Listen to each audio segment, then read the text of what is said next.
Bonjour à tous, dans cette vidéo nous allons faire 4 exercices autour du lien qui unit la fonction exponentielle et les suites géométriques.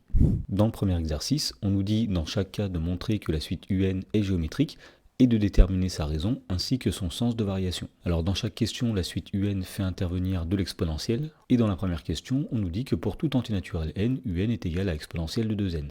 Alors pour montrer que cette suite est une suite géométrique, eh bien on va montrer que pour tout entier naturel n, un plus 1 est égal à un nombre q, la raison qu'on va déterminer, multiplié par un. Alors on va commencer par se donner n un entier naturel, autrement dit soit n appartenant à grand N, et on va calculer un plus 1. Alors dans ce cas-là, un plus 1, ce sera l'expression obtenue lorsqu'on va remplacer tous les n par dn plus 1, c'est-à-dire exponentielle de 2 multiplié par n plus 1, mais attention ici, il faut mettre n plus 1 entre parenthèses. Ensuite, l'idée va être de transformer cette exponentielle de façon à faire apparaître un. Alors la première chose que nous allons faire, ça va être de développer le 2 sur la parenthèse, autrement dit, un plus 1, ce sera exponentielle de 2 fois n, c'est-à-dire 2n, plus 2 fois 1, c'est-à-dire plus 2.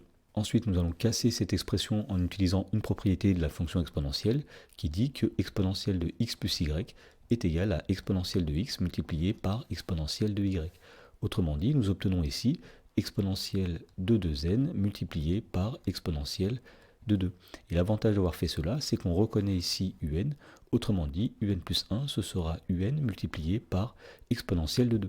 Donc on constate ici que pour passer d'un terme au suivant, on multiplie toujours par un même nombre qui est exponentielle de 2. Et bien cela démontre que la suite un est une suite géométrique de raison q qui est égale à exponentielle de 2.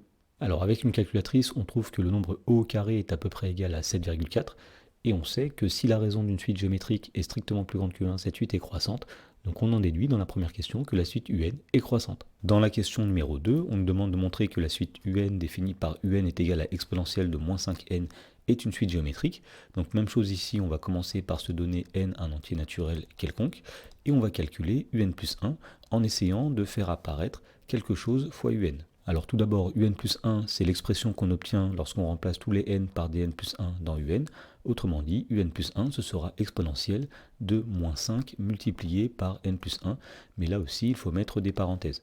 Ensuite, comme dans la première question, on va développer le moins 5 sur la parenthèse.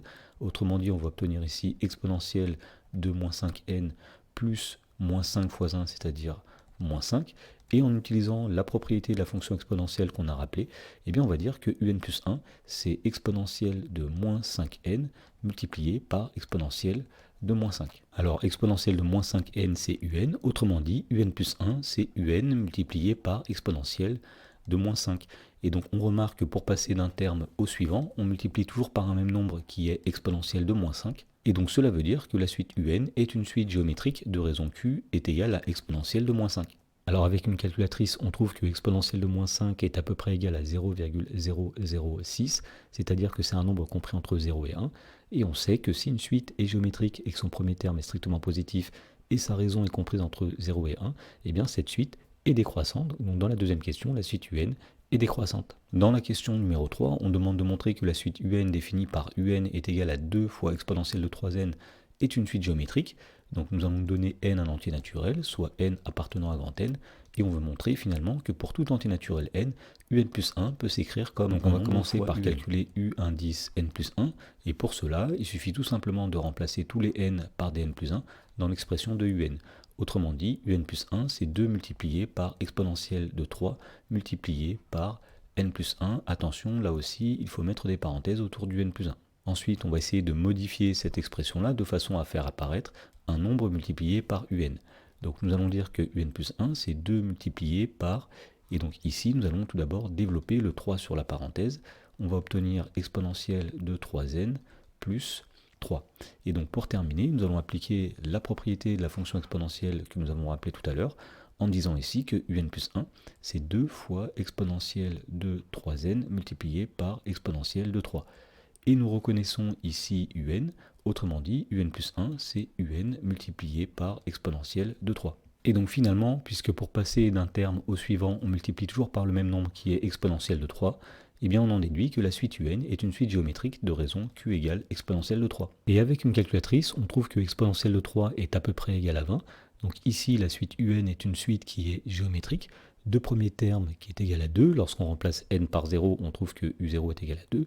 Eh bien, lorsqu'une suite est géométrique avec une raison plus grande que 1 et un premier terme positif, eh bien, on sait que cette suite est croissante. Donc la suite UN de la troisième question est croissante. Dans l'exercice suivant, on nous dit soit UN la suite définie pour tout entier naturel n par UN qui est égal à exponentielle de 5n.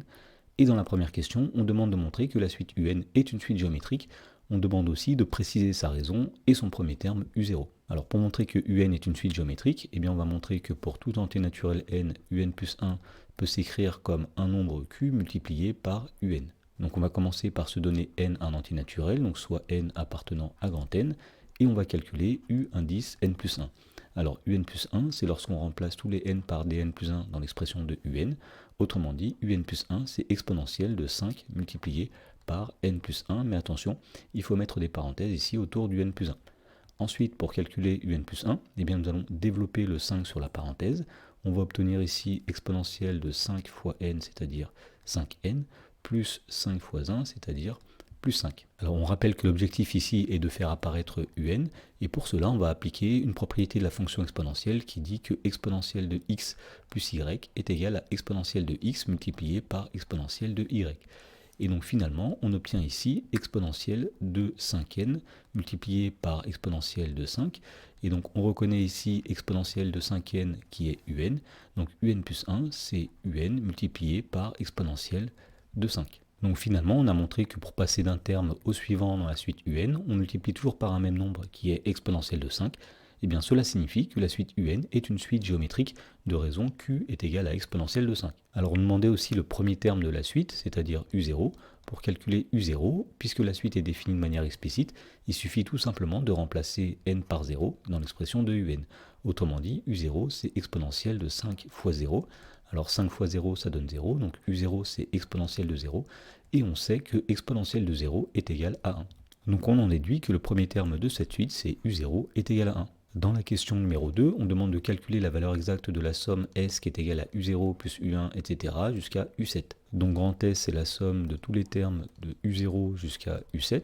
Et pour calculer cette somme, la première chose qu'on va faire, c'est qu'on va remplacer chaque terme par son expression en fonction de n. Tout d'abord, U0, ce sera exponentielle de 5 fois 0. Ensuite, U1, ce sera exponentielle de 5 fois 1. U2, ce sera exponentielle de 5 fois 2, etc. jusqu'à U7, qui est exponentielle de 5 fois 7. Alors l'idée pour calculer cette somme va être d'utiliser la formule qui dit que 1 plus Q au carré, etc. jusqu'à Q puissance n est égal à Q puissance n plus 1 moins 1, le tout divisé par Q moins 1. Et donc l'objectif ici va être d'essayer de faire apparaître des puissances d'un même nombre. Et pour cela, on va utiliser une dernière propriété qui dit que exponentielle de x multiplié par y, c'est exponentielle de x, le tout à la puissance y. Donc par exemple, exponentielle de 5 fois 0, on va dire que c'est exponentielle de 5, le tout à la puissance 0.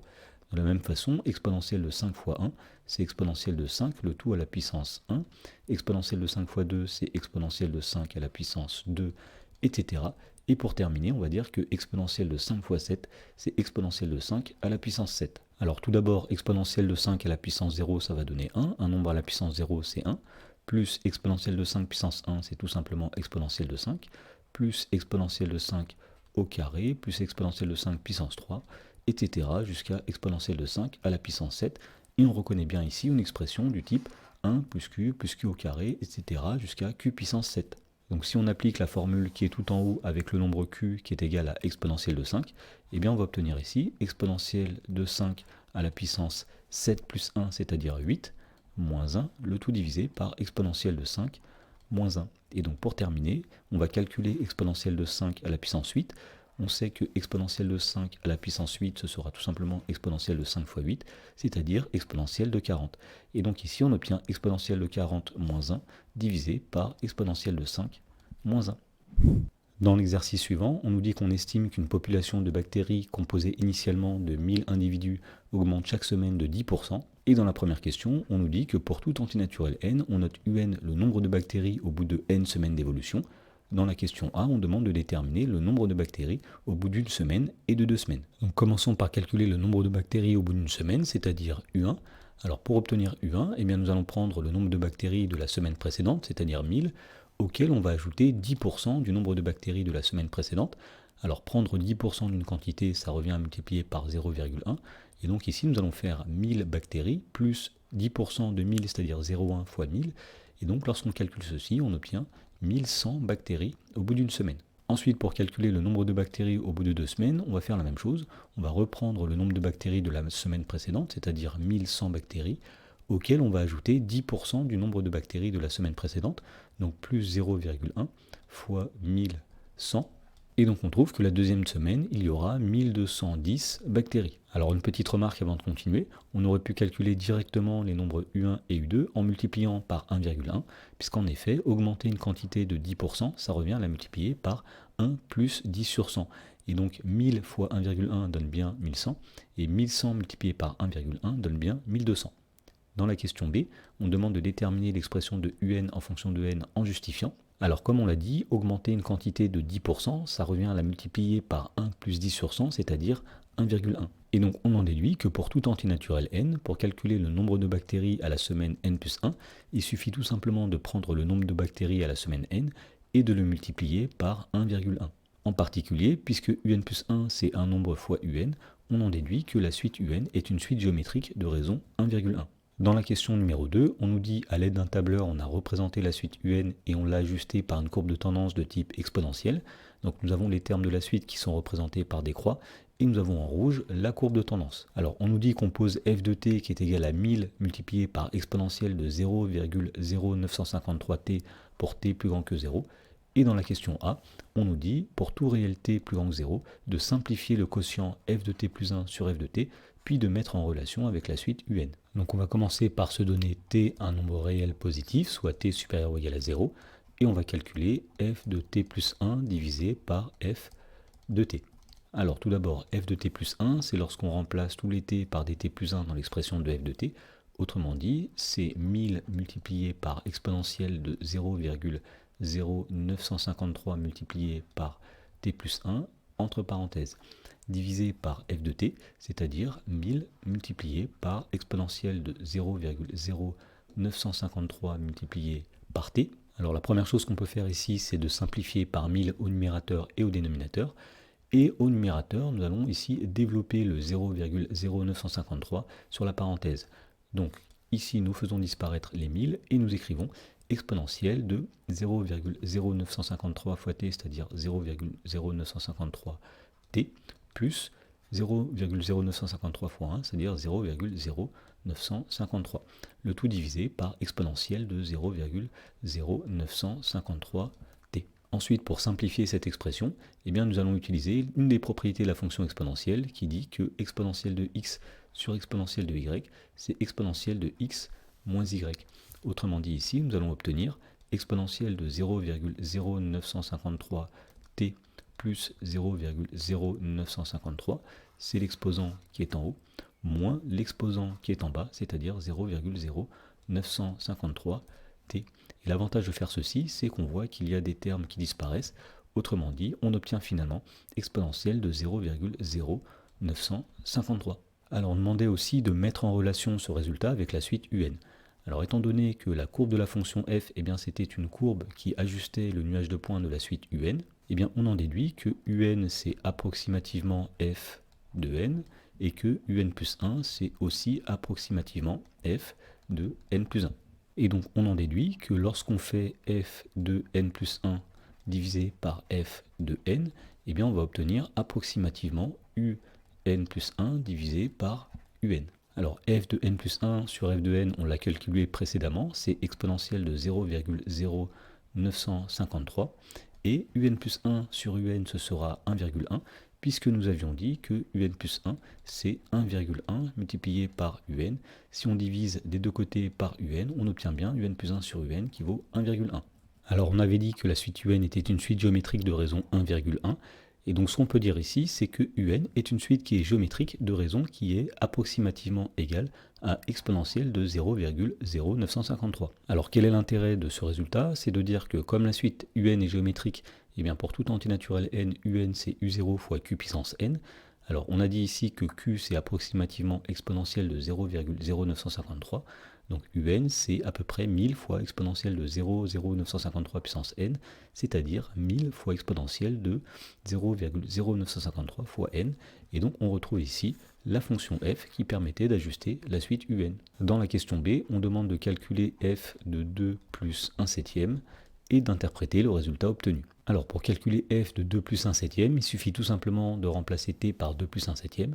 Autrement dit, c'est 1000 multiplié par exponentielle de 0,0953 multiplié par 2 plus 1 septième. Alors lorsqu'on tape ceci avec une calculatrice, on trouve que f de 2 plus 1 septième est à peu près égal à 1226,56. Et donc pour interpréter ce résultat, eh bien, on va se rappeler que pour la suite UN, n représentait le nombre de semaines, et donc pour la fonction f, t représentera le nombre de semaines.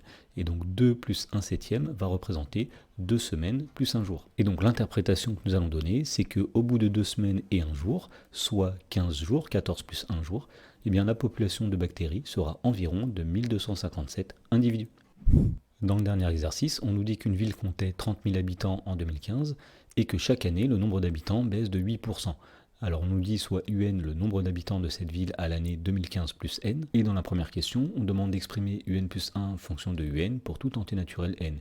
Et ensuite, on demande d'en déduire la nature de la suite UN, ainsi que l'expression de UN en fonction de n. De quel type de décroissance s'agit-il? Alors la première chose qu'on va rappeler, c'est que diminuer une quantité de 8%, eh bien ça revient à la multiplier par 1 moins 8 sur 100, c'est-à-dire 0,92. Et donc on en déduit que pour tout entier naturel n, eh bien UN plus 1 sera obtenu en multipliant UN par 0,92. UN plus 1, c'est 0,92 multiplié par UN. Alors ici, on constate que pour passer d'un terme au suivant dans la suite UN, on multiplie toujours par un même nombre qui est 0,92. Autrement dit, la suite UN est une suite géométrique de raison Q égale 0,92 et de premier terme U0 qui est égal à 30 000. En effet, U0 c'est le nombre d'habitants à l'année 2015 plus 0, c'est-à-dire en 2015, et on sait que la ville comptait 30 000 habitants en 2015. Alors on demandait aussi d'en déduire l'expression de UN en fonction de n. Eh bien on sait que la suite UN est une suite géométrique, donc nous allons pouvoir appliquer une formule qui est bien connue, qui dit que pour tout entier naturel n, UN c'est U0 fois Q à la puissance n. Alors on sait ici que U0 c'est 30 000, on sait que la raison Q c'est 0,92, autrement dit, pour tout entier naturel n, UN c'est 30 000 multiplié par 0,92 puissance n. Alors à la fin de la première question, on nous demandait le type de décroissance dont il s'agit. Eh bien, puisque la suite UN est une suite qui est géométrique, on dit qu'il s'agit d'une décroissance exponentielle. Dans la question numéro 2, on nous dit qu'on admet que le nuage de points de la suite UN se situe sur la représentation graphique de la fonction f définie par f de x qui est égal à un nombre a fois exponentielle de k fois x, et on nous dit, en utilisant U0 et U1, de déterminer les réels a et k. On pourra utiliser le fait que exponentielle de moins 0,0834 est à peu près égal à 0,92. Alors ici, puisque la courbe de la fonction f est un ajustement du nuage de points de la suite UN, on aura ici que UN est égal à f de n. Alors on va exploiter cette relation-là pour trouver les nombres a et b. Donc tout d'abord, remplaçons n par 0. Donc cette relation va donner que U0 est égal à f de 0. Alors U0, on sait que c'est égal à 30 000, et f de 0, c'est l'expression qu'on obtient lorsqu'on remplace x par 0, c'est-à-dire a fois exponentielle de k fois 0. Et donc on va avoir ici 30 000 qui doit être égal à a multiplié par exponentielle de k fois 0, c'est-à-dire exponentielle de 0, mais on sait que exponentielle de 0 c'est 1, et donc a fois 1 ça va donner a, et donc on trouve que a est égal à 30 000. Ensuite, pour déterminer le nombre k, nous allons utiliser U1. Alors, on sait ici que U1 doit être égal à f de 1. U1, c'est le nombre qu'on obtient lorsqu'on multiplie U0 par la raison. Alors, U0, c'est 30 000. La raison, c'est 0,92. Donc, U1, c'est 30 000 fois 0,92. Alors, f de 1, c'est lorsqu'on remplace x par 1 dans cette expression, c'est-à-dire a multiplié par exponentielle de k multiplié par 1. Donc ici, nous allons avoir 30 000 multiplié par 0,92 qui est égal à a, c'est-à-dire 30 000 aussi, multiplié par exponentielle de k fois 1, c'est-à-dire exponentielle de k. Alors on peut simplifier des deux côtés par 30 000, il va rester ici 0,92 qui doit être égal à exponentielle de k, et c'est là où on va utiliser le fait qui est donné dans l'énoncé, à savoir que exponentielle de moins 0,0834 est à peu près égal à 0,92. Et donc ici, nous pouvons prendre le nombre k qui est égal à moins 0,0834. Et donc finalement, on en déduit que la fonction f peut être définie par l'expression f de x qui est égale à a, c'est-à-dire 30 000, multiplié par le nombre k, c'est-à-dire environ 0,0834, fois x.